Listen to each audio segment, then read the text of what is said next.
Hello, hello, VIPs in the house. I'm excited to share with you a special guest I have today. Who is it? Who is it? We were just singing the Muppet song. Dun, dun, dun, dun, dun, dun. What does he say? Dun, dun, dun, dun, dun. We're trying to figure out what he says. I think that's what they say. I can't remember. We gotta Google it. I love it. So here he is, without further ado, artist Dav Corbet. I'm gonna hand the camera over to him. Howdy. Good morning. Happy almost Thanksgiving. It's a brisk morning here in Wisconsin. We had snow yesterday. It was like a couple of inches, but it's all melted off now, so that's good.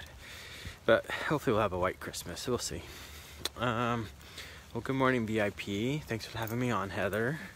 Heather. Manom. It's gonna be stuck in my head all day now. Let's see, what do I want to talk about? So, she treasured these things up in her heart. That's a refrain that occurs in the Gospel of Luke, and it's Mary. Mary is the mother of Jesus, and she treasures these things up in her heart. And it happens, that sentence occurs a number of times in the Gospel of Luke in reference of Mary with Jesus. Because, you know, we have a 12-year-old boy, and he is starting to become a man now, and life changes when you have a little man in the house. That's true. and there's Heather, she's walking right there. She's so pretty. And so we have all these memories of our kid, and you know, and we're always going to have all these memories, and he's always going to be our little kid. He's always going to be our baby, you know, regardless of how old he gets. That's just how it is with kids. And so this time of year, when we get close to Christmas, I always like to reread the Christmas story in the Bible. And so I was reading Luke this morning, and it's got the fullest Christmas narrative. And so it begins with Mary's cousin Elizabeth, who gets pregnant with John the Baptist, who's like this crazy, like Old Testament like prophet guy who lives out in the wilderness and is like this crazy guy. And well, she goes and visits, and when Mary goes and visits Elizabeth, who's pregnant, and Mary has just found out she's going to be pregnant too after this angelic visit. Well, Elizabeth's baby does a little leap in her belly, and Elizabeth is like, "Oh, wow, you're pregnant too, aren't you? And the child you're gonna have is special," and all this stuff. So you can read all that part. But anyways, so Mary's there, and she has this long poem that she speaks to Elizabeth, and it's called the Magnificat, and it's just how magnificent God is, and how magnificent the world is, and how magnificent Jesus is going to be. And then skip ahead a little bit, and here they come. Here comes the dogs. Hi guys. And skip ahead a little bit, and Jesus is born, and they go to the temple and do the whole temple ritual for newborn babies and have them circumcised and all that stuff. And then skip ahead a little bit more, and when they're 12, they're back in, they live in Nazareth, which is like a day's journey away from Jerusalem, but they go down to Jerusalem once a year to this big festival, big feast, you know. And a lot of people are doing that right now with Thanksgiving. Well, they would be. They'd be going to visit family and stuff, you know. And hi guys watching, how are you? Heather's back there dealing with the doggies. They like to run through the thorn bushes and get little prickers stuck in their fur. So anyways, I'm talking about Mary, the mother of Jesus. And so when they go to Jerusalem, and they leave in like this big family group, you know, this big caravan of people, and they just assume Jesus, he's a little 12-year-old kid, and they just assume he's running around in there somewhere, right? And you don't think about it. I mean, we have a 12-year-old, and we don't think about where he's at all the time, especially when we're in a big group gathering where he's responsible, you know. He'll tag along. Well, Jesus doesn't.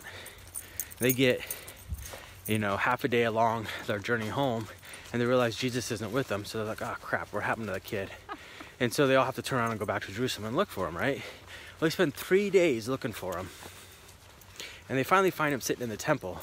And what's he doing? He's sitting in the temple teaching and asking questions and answering questions and teaching, all the priests and all the scholars and stuff in the temple. Of course, that's a pretty typical Jesus thing to do. But for 3 days, they don't know where their son is, right? That'd be terrifying. That would be insanely terrifying. That would be like, if our son just disappeared for 3 days, I would be at my wit's end. I'd be like, what?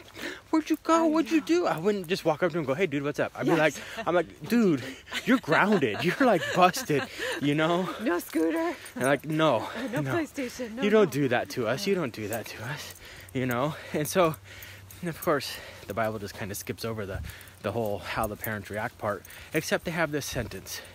Mary treasured this all up in her heart. And what she was, so she obviously as a mother, she was probably relieved that she found her son, right? And I'm sure there was that panic and that frustration, but when you see him, none of that matters. You give him a big hug, and you're tearful, and you're joyful, and you're happy, and you're just like, oh my God, I found my son. He's fine. He's okay. And that's the part you remember. And of course, you don't ever want him doing it again. So there has to be some kind of punishment or something, right? But really, how do you punish the Son of God? What are you going to do? But that refrain, she treasured this up. She knew her son was special. And that treasuring up, that remembering, that thinking, it's not just like a scrapbook where you put it away and pull it out like 10 years later. No, it's something that you think about. It's something that you dwell on, So, I don't know. That's just kind of stuck with me from my reading. I love that. Let's see, here's somebody who commented, yeah. So I was reading that this morning, and in the Gospel of Luke, that's kind of that's Mary's attitude towards Jesus a lot, is she treasures this up. So there's all these little experiences where she's there and she sees it. And as we think about our own families and our own kids, there's all these little experiences that tell us who they're going to be when they grow up, that tell us all these little personality traits or all these little quirks or all these little interests, and we reflect upon those things. And the bad times, they disappear.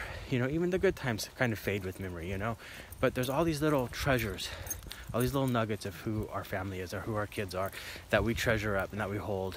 And in this time of year, I think about family a lot, and I reflect upon my family and my extended family and everything. And I just think it's great to have all these little memories of family that I can kind of treasure up and hold dear. And not the drama, not the heartache, and not the pain, but just all those little nuggets that this is my family, and this is what it means to be part of the family, part of my family. So, okay, thank you. Thank you. Thank you. Thanks for joining us, and we'll figure out the Muppet song. Yeah. Bye. Talk to you later.